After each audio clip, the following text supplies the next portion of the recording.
Good morning, students. This is Shalu Mohan from GCW Hisar. Today we are going to discuss our new poem, Death Be Not Proud, which was written by John Donne, who was born in 1572 and died in 1631. And this sonnet, this 10th number sonnet is one of his 19th holy sonnet written by John Donne. Actually, he was the leading light of metaphysical movement of poetry. His poetry is remarkable for its fusion of passionate feelings and logical arguments. Donne's poetry is always an intellectual analysis of emotions. And this poem, Death Be Not Proud, is one of the 19th holy sonnet written by John Donne. In this poem, the poet departs from the common belief that death is powerful or fearful. He calls death a poor thing because, according to him, it is only a slave of fate, chance, kings, and desperate people. It is a pitiable thing because it lives in the company of poison, war, and sickness. The poet compares death to a door through which our soul passes to the other world. After death, our soul becomes immortal, whom death cannot kill. So, shall we start explaining our poem? First line. Death be not proud, thou some have called thee. मौत को अपने ऊपर घमंड proud नहीं करना चाहिए. So some have called thee mighty and dreadful. हालांकि कुछ लोग कुछ लोग कहते हैं कि मौत एक माइटी मतलब पावरफुल है या फिर ड्रेडफुल फियरफुल है. कुछ लोग कहते हैं कि मौत बहुत पावरफुल है और भयानक है, लेकिन मौत को अपने ऊपर घमंड नहीं करना चाहिए. For thou are not so, लेकिन ऐसा है नहीं. वो बिल्कुल भी पावरफुल नहीं है और भयानक नहीं है. For those whom thou thinkest thou dost overthrow, die not, poor death, nor yet canst thou kill me. और वो लोग, for those whom thou thinkest, जो सोचते हैं कि मौत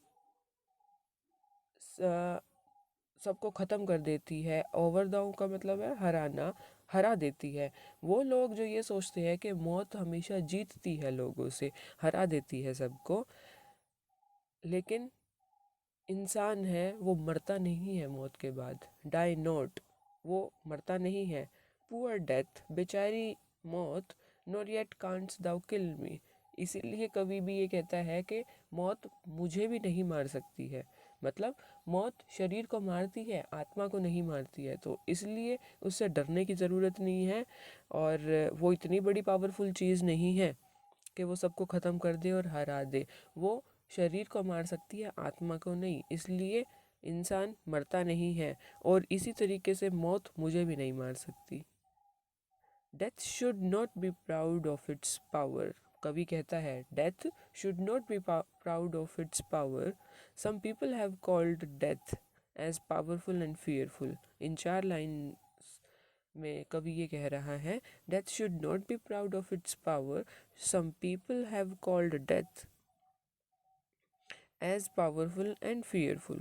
Poet says that death might think that it has killed many people, but the fact is death cannot kill the soul of any human being.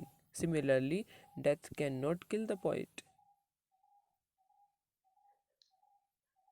Next, from rest and sleep, which but thy pictures be, much pleasure. अब कवि मौत की का comparison, death का comparison rest से और sleep से कर रहा है.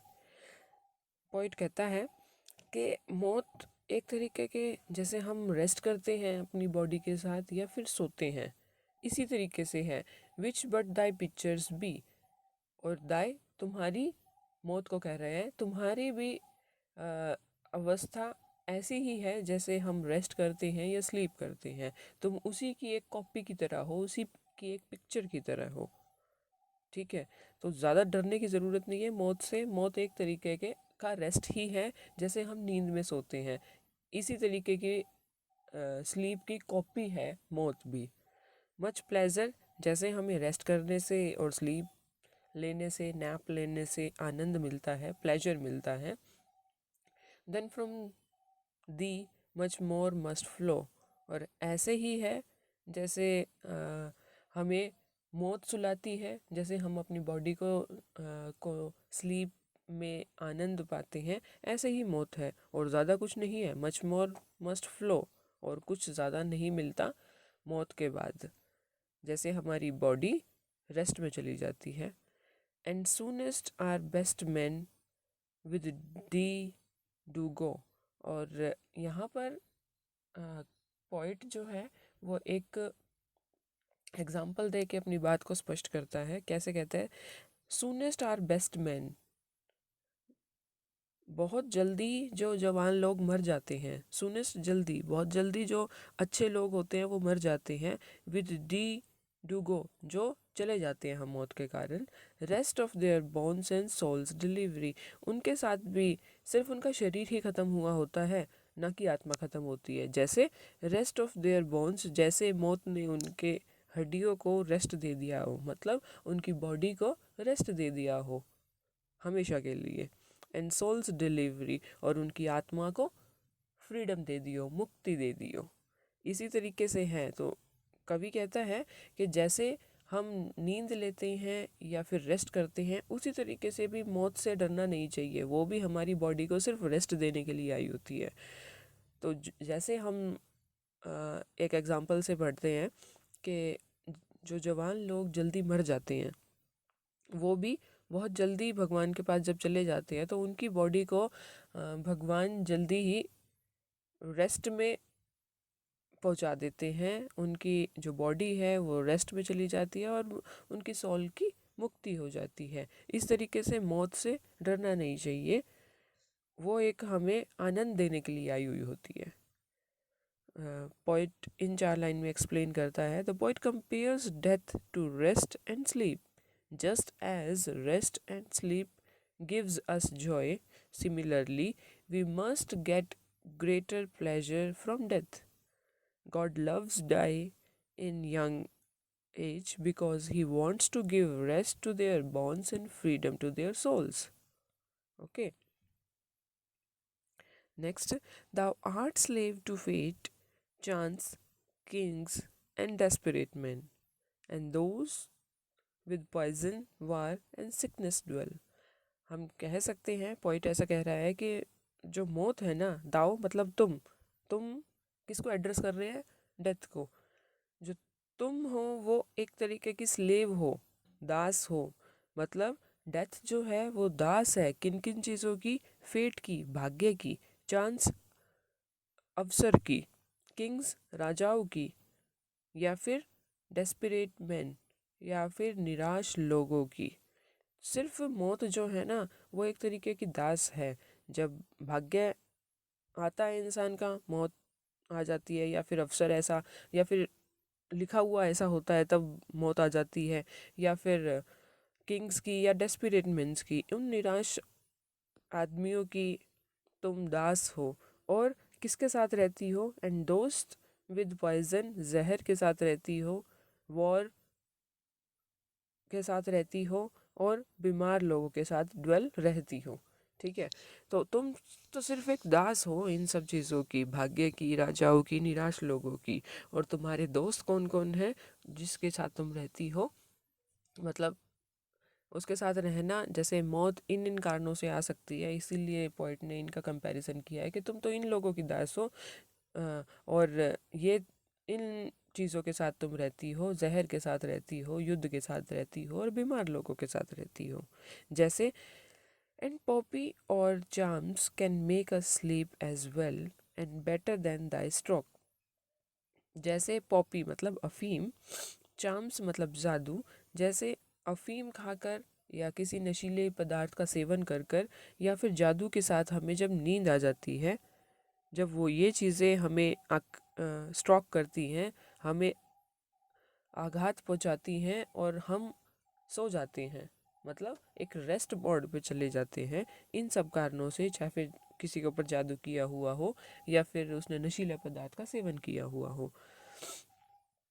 कैन मेक अस स्लीप, वो हमें नींद दे देते हैं, and better then the stroke, और वो मौत से भी अच्छी नींद होती है।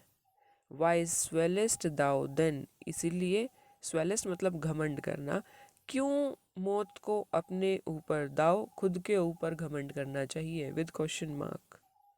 तो पोइट ये कहता है कि जो डेथ है ना, वो तो एक तरीके की दास ही है भाग्य की, अवसरों की और राजा और निराश लोगों की।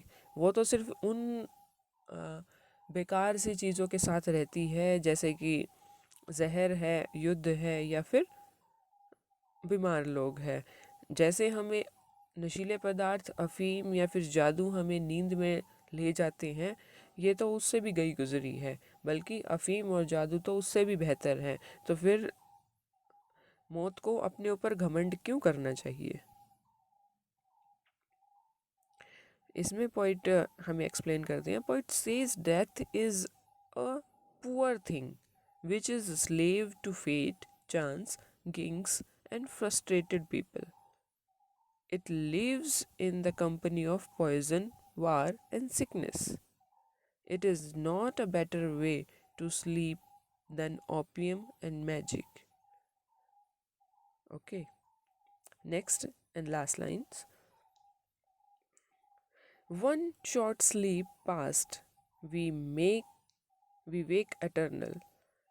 अब डेथ क्या है? वो एक तरीके की छोटी सी नींद है, जिसके पास्ट में, जिसके बाद हम विवेक एटर्नली, हम दूसरे संसार में चले जाते हैं, हमेशा हमेशा के लिए। एटर्नली है, हमेशा हमेशा के लिए जाग जाते हैं हम दूसरे संसार में। तो मतलब पोइट ये कहना चाह रहा है कि डेथ एक तरीके की का दरवाज़ा है, जो हमें इस संसार से, इस वर्ल्ड से लेके दूसरे वर्ल्ड में लेके चला जाता है। वो उस डेथ रूपी हम डोर को क्रॉस कर जाते हैं और हमेशा के लिए दूसरे संसार में चले जाते हैं। तो डेथ जो है वो एक तरीके की शॉर्ट स्लीप है, जिसके अंदर सोने के बाद हम दूसरे संसार में जागते हैं। And death shall be no more, death thou shall die, इसीलिए डेथ जो है, मौत जो है, उसके पास अपनी कोई पावर नहीं है। ठीक है, मौत मार नहीं सकती। और अंत में अगर हम ऐसा कहें, डेथ दाउ शैल्ट डाई, अगर हम अंत में ये कहें तो डेथ खुद ही मर जाती है, मौत खुद ही मर जाती है। क्यों? क्योंकि ना वो हमारी सोल को मार सकती है और ना हमें आघात पहुंचा सकती है। तो मौत खुद ही मर जाती है जब उसके पास पावर ही नहीं रही। तो पॉइंट ये कहता है, so death has no power on our souls, it is a short sleep after which we wake up in the other world. Here, death dies itself. Okay, so इस सोनेट में poet यही कहना चाह रहा है कि जो डेथ है, हमें उसको पावरफुल या फिर भयानक नहीं मानना चाहिए, और वो बस एक तरीके की नींद ही है, जिसके बाद हम दूसरे संसार में पहुंच जाते हैं। इस डोर से निकलकर दूसरे संसार में पहुंच जाते हैं। इसको एक्सप्लेन करने के लिए पोइट ने दो तरीके के एग्जाम्पल भी इस्तेमाल किए हैं। जैसे जवान लोगों को जल्दी भगवान अपने पास बुला लेते हैं उनको रेस्ट देने के लिए, और नींद से तो अच्छे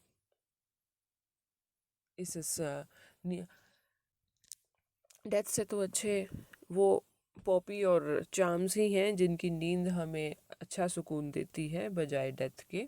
सो thus the poet describe souls immortality and deaths mortality in this beautiful Italian sonnet. Thank you.